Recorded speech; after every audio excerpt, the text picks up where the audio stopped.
Have you ever heard a phone ring in the dead of night? That sudden jarring sound that cuts through the silence.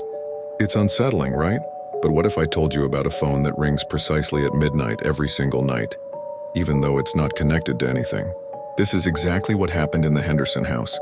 Sarah, a practical-minded accountant, had inherited her grandmother's vintage rotary phone. It was a beautiful piece, all black bakelite and brass details, but completely disconnected.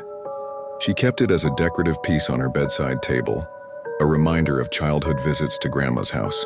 The first night it rang, Sarah nearly jumped out of her skin.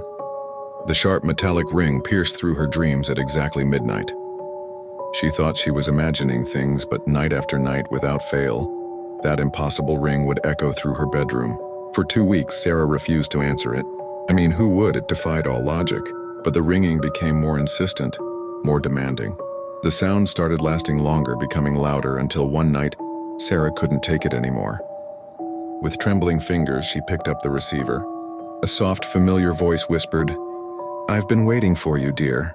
It was her grandmother's voice, the same grandmother who had passed away 3 years ago. From that night forward, strange things began happening. Sarah would find old photographs scattered across her floor. Though she kept them locked away, her coffee would be waiting for her in the morning, made exactly the way her grandmother used to make it. Her carefully organized life began to unravel like a loose thread being pulled from a sweater. Friends started noticing changes in her. The once punctual Sarah began showing up late to everything, claiming she'd been talking to someone on the phone.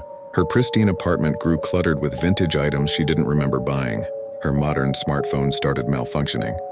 But that old rotary phone, it worked perfectly, too perfectly. The most chilling part, every time Sarah tried to get rid of the phone, it would reappear on her bedside table. But every night at midnight, there it was, ringing with that same haunting melody. They say some connections never die, that love transcends the boundary between this world and the next. But sometimes maybe it's better to let sleeping phones lie, because once you answer that midnight call, you might find yourself caught in a conversation you can never end. So next time you hear a phone ring at midnight, especially one that shouldn't be ringing at all, think twice before you answer. Some calls are better left unanswered, some voices better left unheard, and some connection better left disconnected.